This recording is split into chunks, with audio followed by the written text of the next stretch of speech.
Notre espèce Homo sapiens existe depuis plus de 300 000 ans. Autrement dire, une fraction de seconde si on considère que la Terre a 24 heures depuis le jour où elle existe à aujourd'hui. Pourtant, notre espèce est l'espèce la plus colonisatrice qui existe. Que ce soit de la toundra arctique aux déserts les plus arides, nous avons colonisé l'entièreté des continents et des écosystèmes. Mais comment expliquer cela ? Cette question m'a menée dans la forêt tropicale du Cameroun, rencontrer un peuple emblématique de cet écosystème inhospitalier, les Pygmées.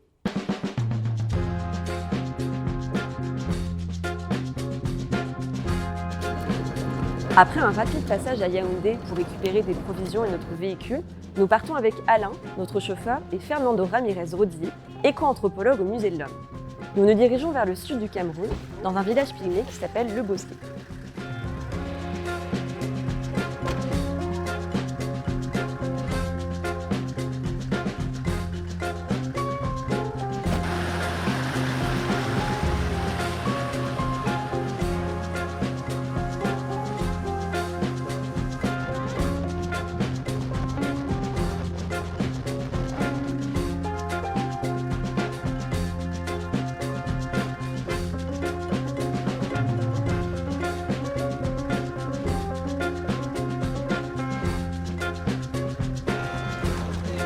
Après environ 3 heures de route et 5 heures de piste, nous arrivons au Bosquet.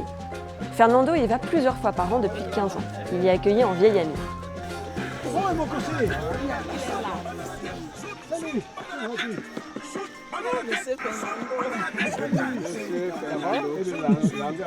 Fernando est paléontologue et éco-anthropologue. Son sujet d'étude est donc l'adaptation des humains à un environnement, et plus particulièrement l'adaptation de la taille des humains à cet environnement.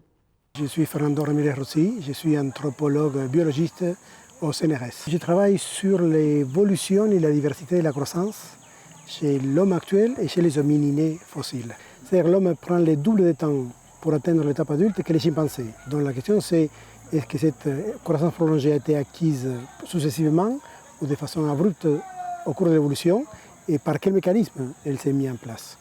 Donc, j'ai travaillé longuement sur les fossiles, depuis les australopithèques jusqu'à les néandertaliens. On a observé que la croissance prolongée, telle qu'on la connaît chez l'homme actuel, est très récente, c'est avec nous. Mais on a vu que chez les australopithèques, il y avait une diversité assez large de croissance selon les espèces. Mais on ne savait pas à quoi la relier, cette diversité.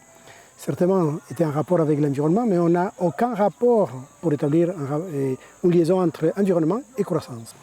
Et donc, c'est pour cela qu'à ce moment-là, j'ai dit, OK, j'arrête les hominidés fossiles et je me lance à étudier la diversité de l'homme actuel. Car la diversité, c'est la croissance. Le résultat final de la croissance, c'est la taille adulte. Et on sait très bien que la diversité des tailles chez l'homme actuel indique une diversité de croissance. Donc, en étudiant la diversité de croissance actuelle et les environs où ces différentes populations habitent dans la planète, peut-être on peut savoir quel est le rapport entre taille et environnement. En gros, il cherche à expliquer comment la croissance est un témoin de l'adaptation biologique de l'homme à un environnement.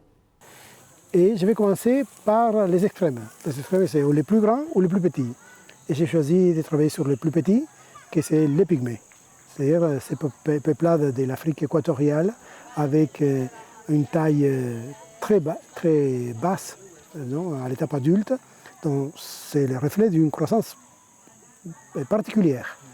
Et la question aussi, c'est est-ce que ces croissances-là, très particulières, qu'il fallait définir à l'époque, pouvaient être en rapport avec un environnement très précis, que c'est la forêt équatoriale. La forêt équatoriale du bassin du Congo est un environnement assez hostile. L'humidité à saturation, la chaleur empêchent le corps de se réguler lorsqu'il y a un effort qui est fourni. La diversité des espèces correspond aussi à une diversité de parasites et paradoxalement, il est assez difficile de trouver de la nourriture. En plus de ça, il y a souvent des accidents dus à des chutes de branches ou à des attaques d'animaux. Pourtant, comme le dit Kalo, chef du village du Bosquet, les pygmées ont toujours réussi à s'adapter à cet environnement. Baka était l'homme de la forêt. Bon, il vivait comme ça là. Il n'était pas sédentaire. Ils étaient les nomades. Ils marchaient partout. Parce que même moi là, si je me dis que je suis de Messop, je ne suis pas de Messop. Donc nous tous qui sommes ici là, on est sortis de là-bas.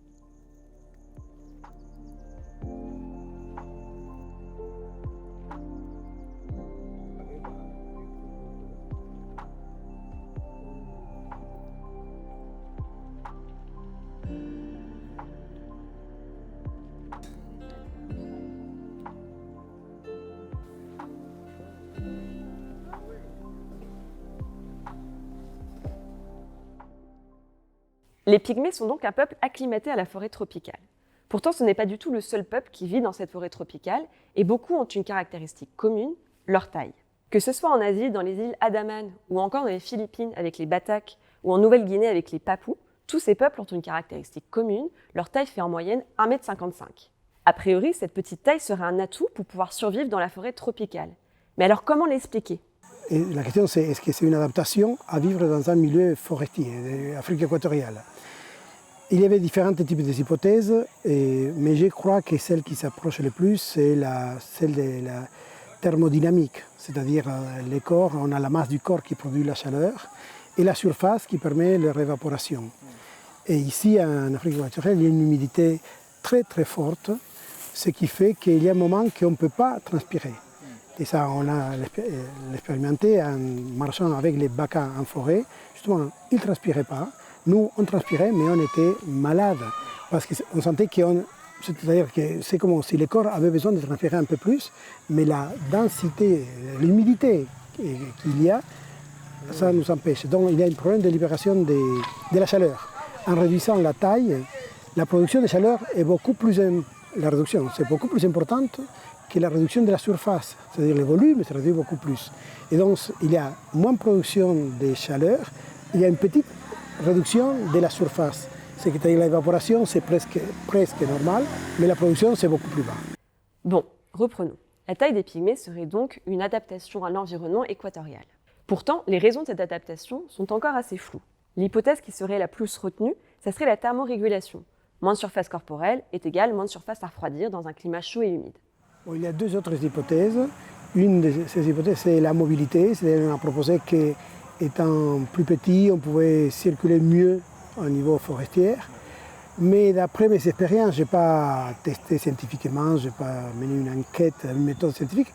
Quand on se balade en forêt, on doit enjamber très peu de fois, pardon, plus de fois des troncs tombés que c'est mettre au-dessous des troncs. C'est-à-dire être plus grand, ça facilite la progression dans la forêt qu'en étant plus petit.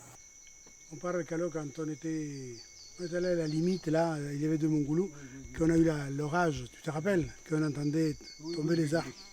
C'était fort, hein? Pour moi, c'était magnifique. Tu avais peur? Pour moi, c'était très beau. Moi, j'avais peur. Il acceptait tout, mais moi, j'avais l'inquiétude. Et l'autre, c'est au niveau énergétique, parce qu'on a dit qu'il y avait beaucoup plus de parasites chez les bakas, et donc toute la nourriture, toutes les protéines qui, à partir de la nourriture, étaient absorbées par ces parasites-là. Et on a mené des études ici, et on a vu que les bakas, et les enzymés, les groupes pantous qui cohabitent avec les bakas, avaient le même type de parasites et la même charge. C'est-à-dire qu'il n'y a pas de différence des parasites entre les deux populations. Donc on a laissé de côté pour l'instant et on favorise surtout la thermodynamique. Pour éprouver et comprendre ces différentes hypothèses, Fernando a besoin de faire des courbes de croissance. Et pour ces courbes de croissance, il a besoin de savoir l'âge des pygmées. Pourtant, les pygmées n'ont pas la même notion du temps que nous, et la notion d'âge n'est pas quelque chose qu'ils partagent avec nous. Pour pouvoir faire ces courbes de croissance, Fernando a donc dû aller à la mission catholique du Bosquet, qui ont fait des relevés de naissance, qui permettent de comprendre l'âge des pygmées et donc d'établir ces courbes. Pour étudier la croissance, il fallait connaître la chronologie. C'est un facteur fondamental pour établir des vraies courbes de croissance et c'est ce qui manque le plus partout, parce qu'il faut savoir que la chronologie telle que nous la comprenons, c'est une question culturelle. Donc nous menons le registre de naissance, mais ici en Afrique, c'est rare. Et ils ont raison, à quoi ça sert mener le registre de naissance? Je ne sais pas. Mais bon, donc il fallait trouver une peuplade pygmée où il y avait les registres de naissance. Chose très difficile, mais heureusement à ce moment, j'ai parlé avec des collègues qui avaient travaillé pendant des années ici en Afrique. Et mon collègue, un collègue à moi, Alain Froment, m'a indiqué, écoute, je connais l'endroit où il peut avoir des registres de naissance. Et c'est les Bosquets, au sud-est du Cameroun, une mission catholique. Et heureusement, il y avait les registres de naissance. On va les faire. Ah oui, il y a tout ici. Attends. Octobre 21. Il y a personne qui est né depuis octobre 21. Ça m'étonne. Oui, mais ils ne se sont pas inscrits. Il y a beaucoup de naissances, je ne sais pas pourquoi on ne parle pas. Wow, 21. C'est explosé là, hein?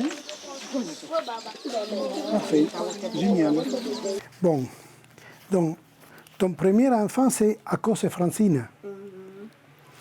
Après tu as eu une pampa aimée et il est décédé. Quand, hein? Non. Hein, il n'est pas décédé? Non.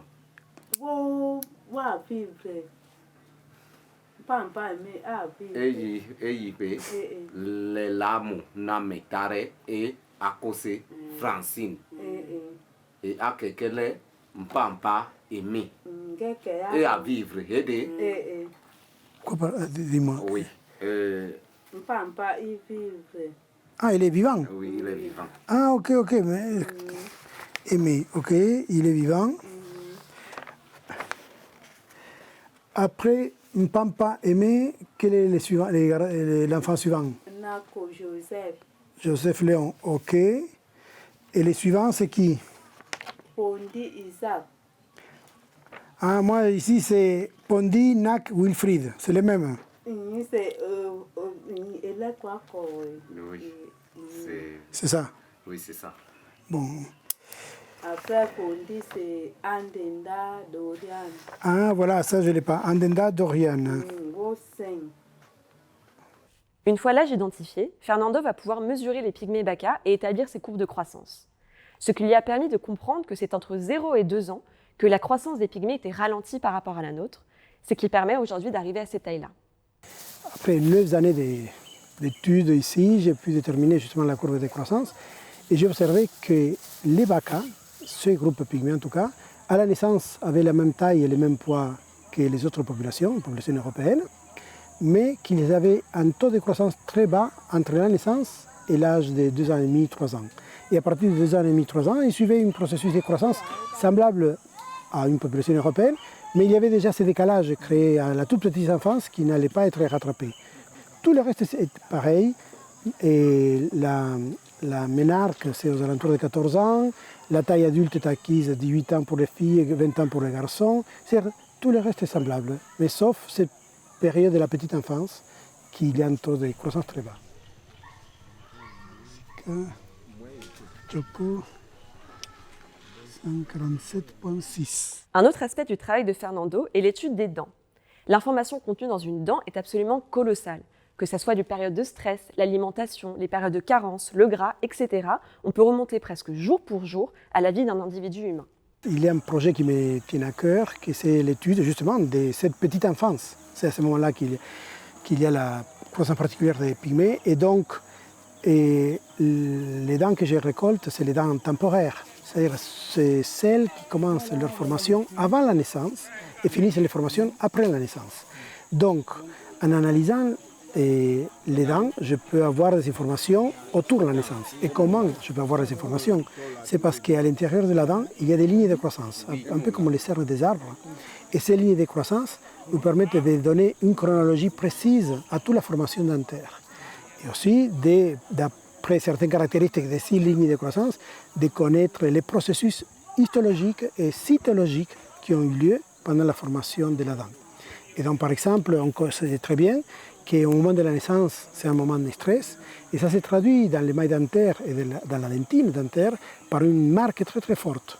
Donc on sait que ça, c'est la marque de la naissance.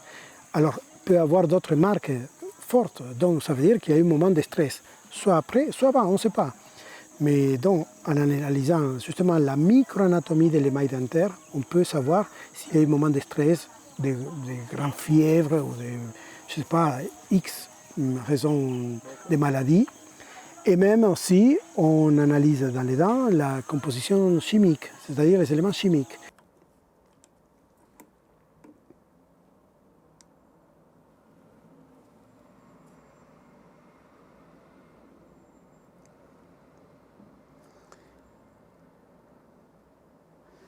Voilà ce qu'on peut voir, on va voir à l'ordinateur.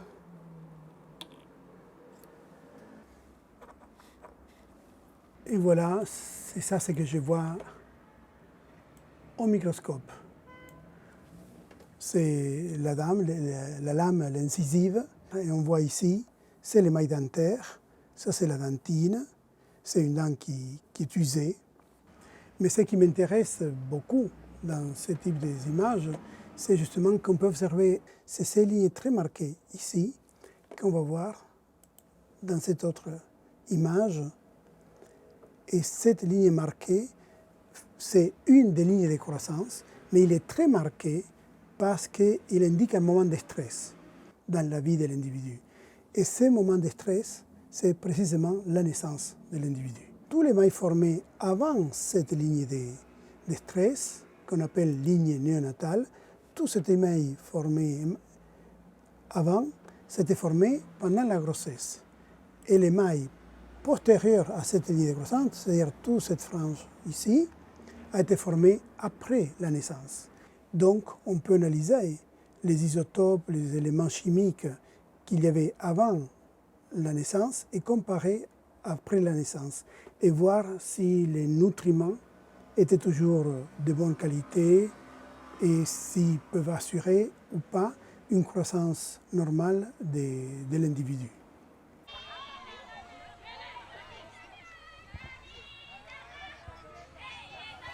Il y a des gènes qui agissent sur l'axe de l'hormone de croissance, qui sont certainement responsables de la taille réduite, mais il y a aussi des mutations présentes sur les gènes qui sont en rapport avec la taille directe. Il y en a plein de gènes impliqués dans la taille, plein.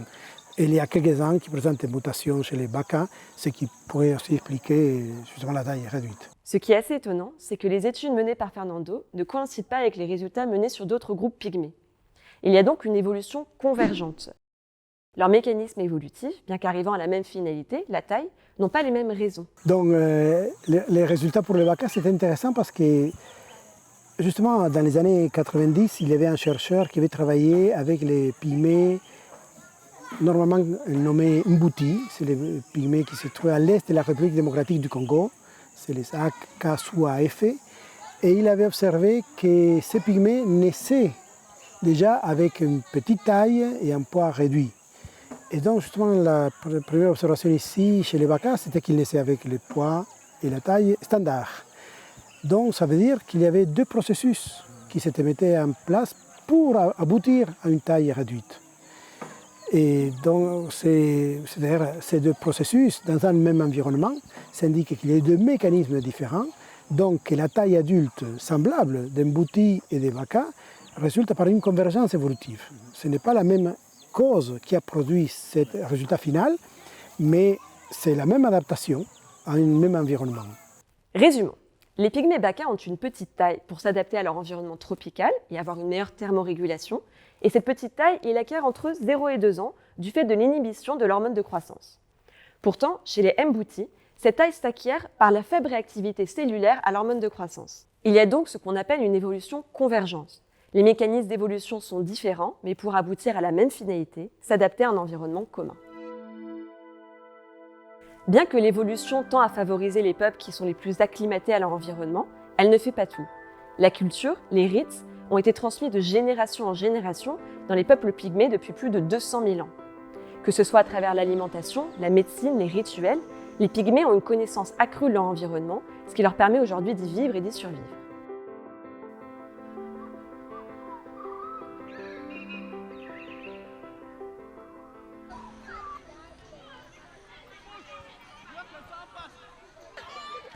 Mon nom c'est Abélé Marie Sylvie. J'habite ici parce que c'est notre village ici, le village Bosquet, Mwangue le Bosquet, le village des Bacas. Je ne vais pas beaucoup en forêt.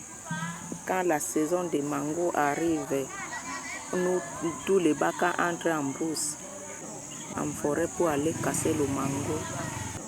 Et aussi le moabi. Il y a le moabi, il y a le rondel. Le rondel, c'est ngimba dans le patois Baka. Oui, je connais ce que je peux récupérer en brousse. Je récupère le mango, je récupère aussi les ngimbala, le rondel. Je récupère aussi le moabi. Il y a aussi beaucoup de choses que nous, le Baka, il y a faux et cana. Il y a aussi ça. Cana, c'est comme les arachides. Les arachides de Baka. Quand on te prépare ça comme ça, la sauce de ça, ça vient comme les arachides. On appelait ça cana. De un, papa était un marabout. Il nous a montré aussi tout ce qu'on se soigne avec. Je connais aussi d'autres choses que papa travaillait quand il était marabout. Il se soigne la maladie. Je soigne moi-même avec ça, même mes enfants. Et papa, c'est lui, quand il était marabout, il nous a montré tout. C'est donc à la fois cette adaptation culturelle et biologique qui aurait permis à l'homme d'être l'espèce la plus colonisatrice qui existe. Mais aujourd'hui, l'adaptation n'est plus seulement en miroir avec un environnement naturel, mais répond aux besoins de plus en plus pressants de s'adapter à un monde qui se mondialise. Depuis quelques années, les pygmées subissent une transition graduelle. Les grumiers, chargés de bois exotiques, traversent plusieurs fois par jour la piste du village et rappellent que le monde extérieur s'intéresse aux ressources de la forêt tropicale. L'alcool aussi est entré au village qui a fait beaucoup de dégâts. Il y a beaucoup d'alcool qui est ici, là, il y a d'autres cas. Il y a problème, chaque jour avec l'alcool ici. Parce que les Bantous ont venu avec beaucoup de vin ici, là. Beaucoup d'alcool ici. Que le Baka boit ça chaque jour. Parfois, le Baka a abandonné pour donner l'argent pour que les enfants doivent aussi fréquenter à cause du vin. C'est ça.